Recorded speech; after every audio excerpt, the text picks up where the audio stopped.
పోతాం, మీరేం కంగారు పడదు, తన్నే పోతాం, ఆడున్నా పట్టుకుంటాం. పద్ధతి ఉంటది కదా సార్, మీకే పద్ధతి లేకపోతే మాకేం పద్ధతి?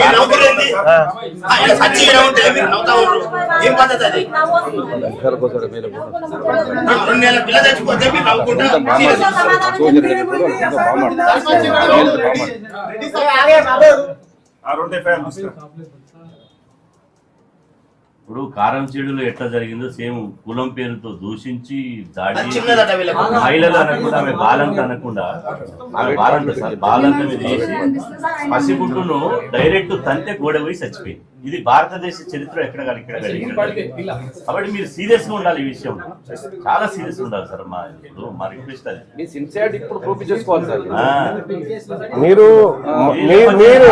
మీరున్నారు పై పెచ్చు పెద్దగా ఎక్స్పెక్ట్ చేయకపోదు, ఇంకో వేరే కులం ఆయన ఉంటే ఎక్స్పెక్ట్ చేయకపోదు. మీరున్న తర్వాత న్యాయం కోరుకుంటున్నాం మేము.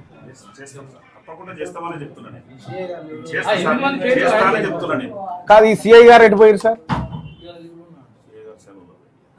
నిజంగా తందామని వచ్చిన సార్, నేను పక్కా చెప్తున్నాగా, అంత కోపం మీద వచ్చాం. ఏం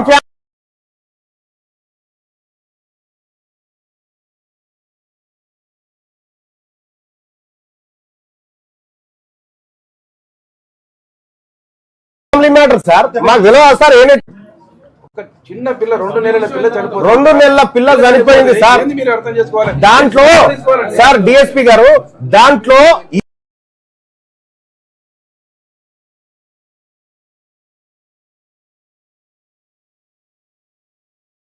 ఈ కేసులో నిర్లక్ష్యం వహించినటువంటి మీ అధికారులు కూడా మీరు ఇందులో పెట్టాలి సార్. ఎఫ్ఐఆర్ లో మిమ్మల్ని కూడా, మీ సిఐ గారిని పెట్టండి, మీ ఎస్ఐ గారిని పెట్టండి, వాళ్ళని కూడా ఎఫ్ఐఆర్ లో ఇంక్లూడ్ చేయండి. ఎందుకు చేయరు?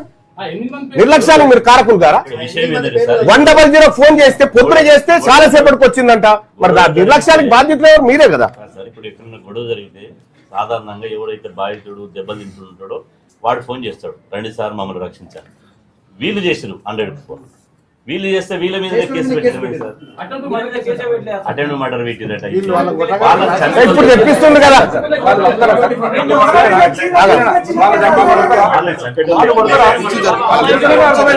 సార్ మీరు ఏమంటున్నా? డిఎస్పీ గారు మేము అవి 2 ఎఫ్ఐఆర్లు కింద పెడితే క్లియర్ గా అయిపోతుంది.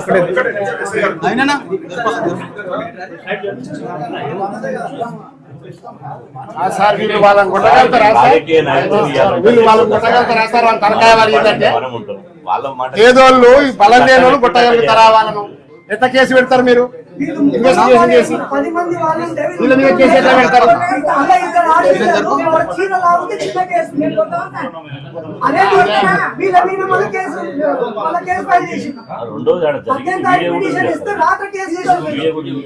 చట్టాన్ని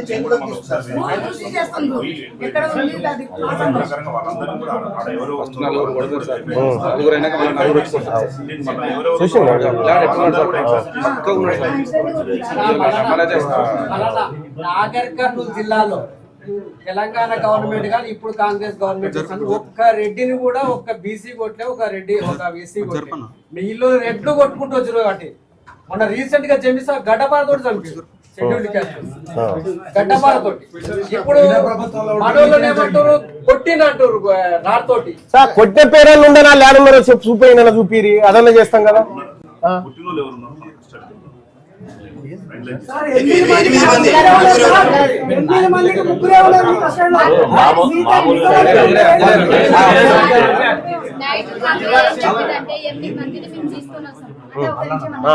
ఎనిమిది మందిని మేము తీసుకొని వస్తాం, మీ కష్టమందరినే వాళ్ళని లోపల ఇస్తామని చెప్పేసి మాకు ధర్నా చేయకుండా ఆపేసి, సరే తీసుకొచ్చిన కాడికన్నా నాకు చూపించమను, నాకు నమ్మకం లేదు. ఆడికి వాళ్ళు తప్పించుకోవడానికి చెప్పిర్రా, లేకపోతే నా బిడ్డకు న్యాయం చెప్పండి చేయనికే చెప్పిర్రా. ఇప్పుడు ఎవరినైతే తీసుకొచ్చిరో వాళ్ళని చూపించమను. మీరు వాళ్ళని ఎప్పుడు అదుపులోకి తీసుకున్నారు సార్? ఎన్ని గంటలకు తీసుకున్నారు సార్? 1-2 అయింది కదా సార్?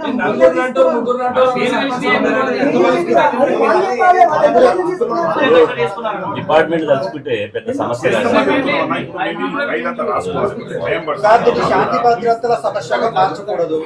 సార్. ఒకటైతే సార్ డిఎస్పీ సార్ చట్టాన్ని మా చేతిలోకి తీసుకునే అవకాశం ఇయ్యకండి. ఈ 8 మంది రిమాండ్ కావాలి ఇవాళ,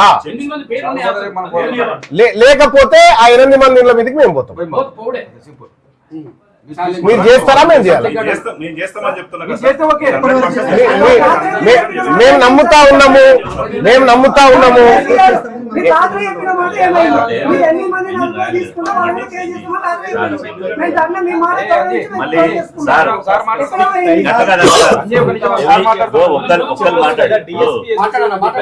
మీరు చేస్తారు, మీ మీద 100% విశ్వాసం ఉంది, కానీ వాళ్ళ మీద మర్డర్ కేసు పెడుతురా? ఏం పెడుతురు? అది అసలు విషయం కదా. మర్డర్ కేసు పెట్టాలి. ఎప్పుడైనా చేయండి మీ వెసులుబాటు.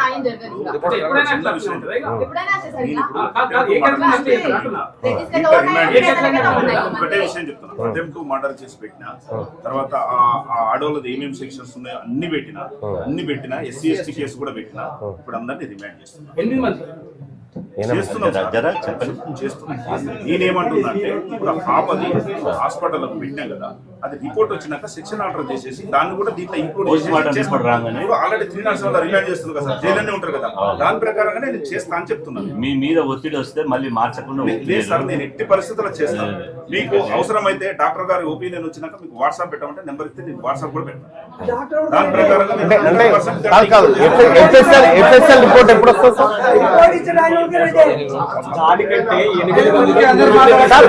నేను ఏమంటున్నా సార్, ఇప్పుడు 8 మందిని చేయాలా? 8 మందిని చేయాలి. అటెంప్ట్ టు మర్డర్ లో చేయాలి. అటెంప్ట్ టు మర్డర్ ఎందుకంటే పాప చనిపోయింది.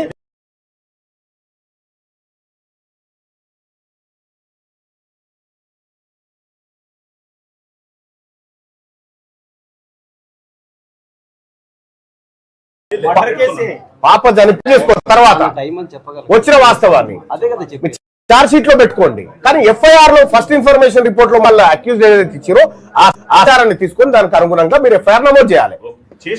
సార్ నేనేమంటున్నా, అటెంప్ట్ టు మర్డర్ తో పాటు మర్డర్ కేసు కూడా పెట్టాలి. మర్డర్ కేసు కూడా దాంట్లో ఇంక్లూడ్ చేయాల్సిందే. మీరు ఇంక్లూడ్ చేయండి, మీరు ఎఫ్ఐఆర్ లో ఇంక్లూడ్ చేయండి, అమెండ్ చేయండి.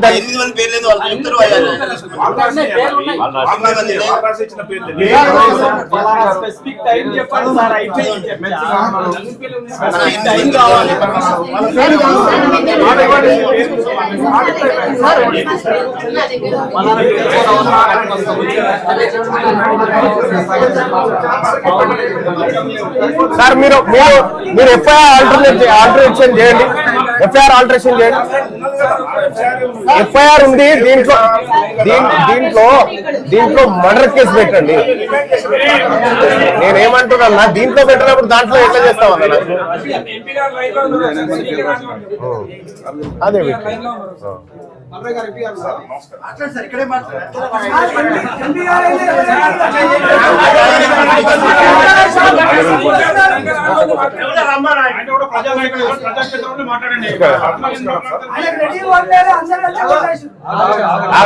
మాట్లాడండి. నమస్కారం సార్, శ్రీనివాస్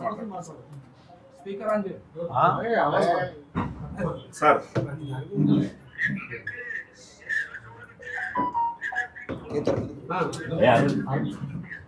మంచి సార్, తప్పకుండా చేస్తాను సార్, 100% చేపిస్తాను సార్. సార్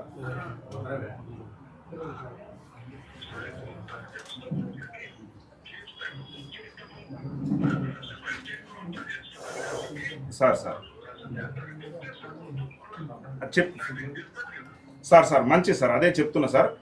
తమరికి మార్నింగ్ ఎక్స్ప్లెయిన్ చేసిందంతా కూడా ఇప్పుడు చెప్పిన సార్ వీళ్ళకు. అదే మళ్ళీ ఒకసారి క్లియర్ గా ఎక్స్ప్లెయిన్ చేసి ఒకసారి మల్లన్న మాట్లాడతాను. హలో సార్, తీన్మార్ మల్లన్న గారు మాట్లాడతారు సార్. హలో రమణ,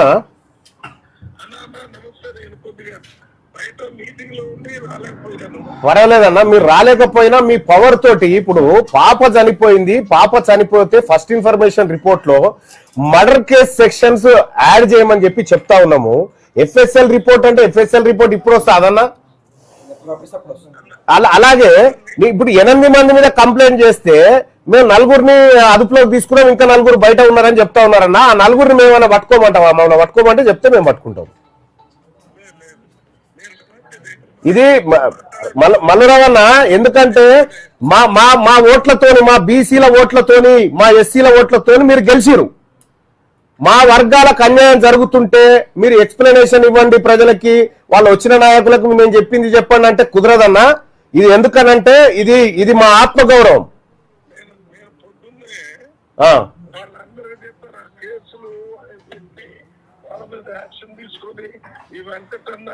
వీళ్ళందరితో పంపించాను. నేను ఎక్స్ప్లెయిన్ చేయాలన్నా నాకు తెలియగానే మాట్లాడామన్నా. ఇక్కడే కాదు, ఎక్కడున్నా నేను అదే కార్యక్రమంలో పుట్టానని అక్కడ ఎవరు అడగలే. నేను దీనికి ఎలక్షన్ ఇప్పుడు డిఎస్పీ గారికి చెప్పండి అన్న, మర్డర్ కేసు సెక్షన్స్ యాడ్ చేసి 8 మందిని ఇవాళ రిమైండ్ చేయమని ఒక్క మాట చెప్పండి. కాదు చెప్పండి సార్. నమస్కారం సార్.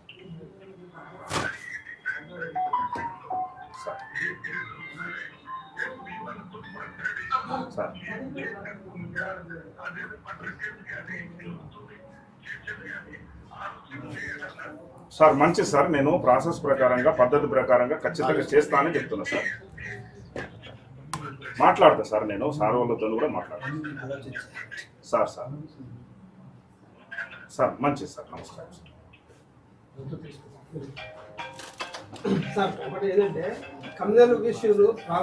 FIR scene